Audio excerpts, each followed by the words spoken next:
বাংলাদেশের ক্রিকেটের অবস্থা এখন সার্কাসের চেয়েও খারাপ। 50 টাকা করে টিকিট বিক্রি হলেও 8-10 জনের বেশি কিনছে না। অথচ মিরপুর চিড়িয়াখানায় প্রতিদিন গড়ে 10,000 মানুষ আসে। বাঘ, ভাল্লুক, বানরের চেয়ে শান্ত মুশফিকদের প্রতি মানুষের আগ্রহ কম। সিলেট টেস্টে বিক্রি হয়েছিল 34টি টিকিট, এবার চট্টগ্রাম টেস্টে বিক্রি হলো মাত্র 8টি টিকিট। এর চেয়ে বেশি মানুষ স্টেডিয়াম ও মাঠ তৈরির কাজে থাকে। অথচ একটা সময় টিকিট নিয়ে দর্শক হুড়োহুড়ি করত। কিন্তু ক্রিকেট পাগল জাতি হঠাৎ করে কেন ক্রিকেট বিমুখ হয়ে গেল? আছে একাধিক কারণ, জেনে নিন সেসব কারণ। প্রথম কারণটা অবশ্যই পারফরমেন্স জড়িত। সময়ের সঙ্গে সবকিছুর উন্নতি হলেও সময়ের সঙ্গে বাংলাদেশ ক্রিকেট যেন পেছাচ্ছে। জিম্বাবুয়ের মতো দলও এখন চোখ রাঙাচ্ছে, হেসে খেলে হারিয়ে দিচ্ছে। এসব দেখতে দর্শক কেন মাঠে যাবেন সে উত্তর খুঁজতে হবে।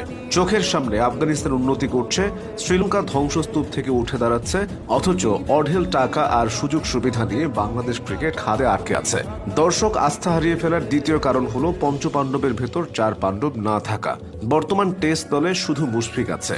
সাকিব, রিয়াদ, মাশরাফি ও তামিম না থাকায় তাদের বিশাল ফ্যান বেজ এখন ক্রিকেট দেখাকে নিছক সময়ের অপচয় মনে করছে। এক সাকিব আল হাসানের যে বিশাল ফ্যান বেজ আছে, তাদের মাধ্যমেই টিকিট কাউন্টার জনসমুদ্রে পরিণত হওয়ার কথা। অতীতে সেটাই দেখা গেছে। চট্টগ্রাম হলো তামিম ইকবালের জেলা। আগে চট্টগ্রামে খেলা হলে তামিম ভক্তরাই টিকিট কাউন্টারে হুলস্থুল কাণ্ড বাঁধিয়ে দিত। তামিম নেই তাই খা খা করছে সাগরিকার গ্যালারি। কিন্তু দুঃখজনক হলেও এটা মেনে নিতে হবে, পঞ্চপাণ্ডব ছাড়াই বাংলাদেশ ক্রিকেটের ভবিষ্যৎ চিন্তা করতে হবে। দর্শক শূন্যতার তৃতীয় কারণ হলো বিনোদনের অভাব। টাকা ও সময় খরচ করে দর্শক মাঠে আসে বিনোদিত হতে। ক্রিকেটারদের কাজ সেই বিনোদন দেওয়া, কিন্তু টাইগার ক্রিকেটাররা কি সেই বিনোদন দিতে পারে? বিশ্বের ছোট বড় সব দলে একজন বা এক ঝাঁক এন্টারটেইনার থাকে, কিন্তু বাংলাদেশ দলে এন্টারটেইনারের বড়ই অভাব। ওয়েস্ট ইন্ডিজের কিংবদন্তি ক্রিকেটার ব্রায়ান লারা অবসর নিয়ে বলেছিলেন, ডিড আই এন্টারটেইন, অর্থাৎ আমি কি বিনোদন দিয়েছে? লারার মতো বাংলাদেশের কোনো ক্রিকেটার কি এমনটা বলতে পারবে? বিনোদন তো দেওয়া দূর, বেশিরভাগ ক্রিকেটারই হতাশ করে। ক্রিকেট মাঠে দর্শক না হওয়ার চতুর্থ কারণ হলো সুপারস্টার তৈরি না হওয়া। বিসিবির সবচেয়ে বড় ব্যর্থতা হলো পঞ্চপাণ্ডবের বাইরে বড় নাম তৈরি করতে না পারা।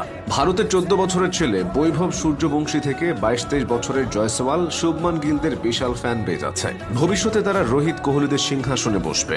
বাংলাদেশ ক্রিকেটে এই ধারা নেই। তরুণ ক্রিকেটাররা দলেই জায়গা পাকা করতে পারে না।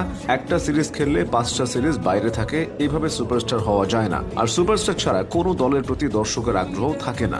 দর্শক শূন্যতার পঞ্চম কারণ হলো বোর্ড কর্মকর্তা ও ক্রিকেটারদের দায়িত্ব জ্ঞানহীন কথাবার্তা। অতীতে নাজমুল হাসান পাপন বলতেন, আমাদের টার্গেট নেক্সট বিশ্বকাপ। মুশফিক বলতেন আয়না দেখার কথা।